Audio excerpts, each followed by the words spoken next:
The Land Council is responsible, we work under the Land Rights Act, and we're responsible, one of our chief responsibilities is to protect the culture and heritage for all Aboriginal people within the Land Council area, and then land management and conservation projects to try and keep that country healthy and keep it for future generations so that the community has that into the future. The last 12 months we've been very fortunate in that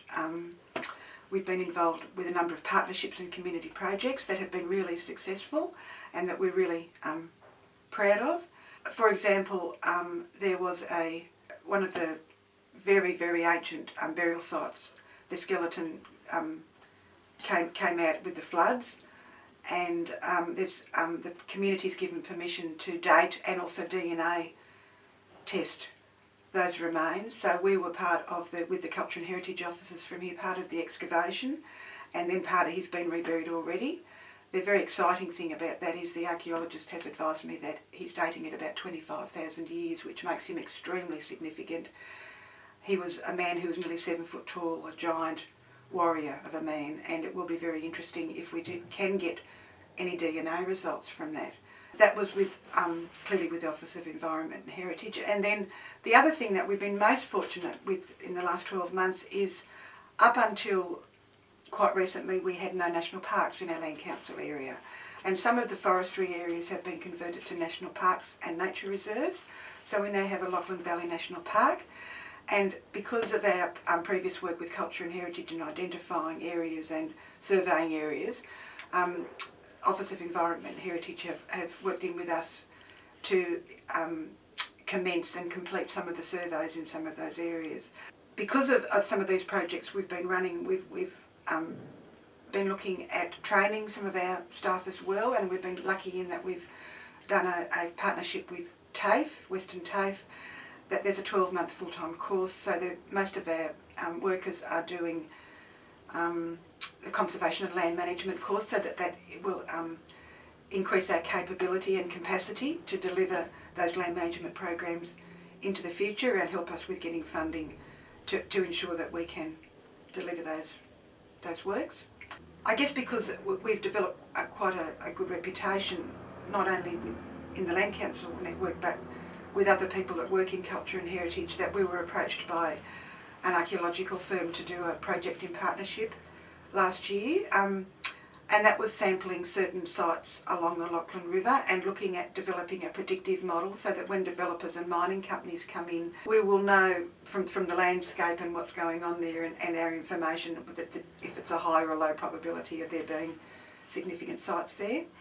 And then the Culture and Heritage Officers and myself that were involved in that project with Amanda Atkinson went to the Australian Archaeologists Conference in Wollongong in December last year. That was a conference for archaeologists from right across Australia, and we won an award at that conference. It really put Condobolin on the map, and a lot of our sites and culture and heritage places have not been surveyed as heavily as in a lot of other areas, and people I think have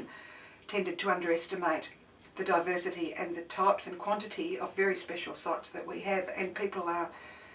professional people and archaeologists are approaching us now wanting to work in with us. The other projects that we've been involved with, just quickly, are working with youth and elders. So there is a Muri Elders group. That was one of the old reserves here in Condobolin.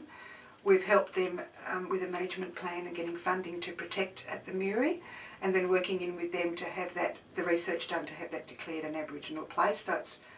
has a high level of protection, and that came through late last year as well. Then working with youth with cultural activities and culture camps, that's been very successful, working in with the youth support group. And our plan, based on the success of those, is to identify some young future leaders, look at them becoming like junior rangers, working in with our senior culture and heritage officers, and hopefully mentoring and assisting them, some of them to go to university. A lot of the young people here, although we're surrounded by the bush and the river, do not get out of town. They're not getting out fishing, they're not getting out looking at bush tucker, they're not talking to the elders on country and learning about their sites and their places. The room we're sitting in now is the Kalara Family History Group room. One of our original goals was to keep together a resource for the community of a lot of the elders and the old families that were here, so that people could access those photos, and then the culture and heritage material as well. So this has become almost a full-time project in itself. It's accessed by people not only within the community, by other government organisations, by university students, and it certainly is something that will be here for the community into the future, and will be a huge resource. So the Land Council's focus and our priorities are youth and elders, and clearly for the whole community and for all of us, in order to keep the culture strong and alive and have our kids being engaged in that culture and being proud of who they are. Part of the culture is caring for country. Without the land there's no culture, and it works both ways. For the land to be well and healthy and to look after people, we've got to care for the land. And if we're not encouraging young people to feel part of that country and part of that land and keeping it healthy for their children and their grandchildren, and that includes not just the sites but the plants and the animals and the rivers and the waterways and all of those things, we really feel that that's the future, and that's what we will be aiming to work with the youth.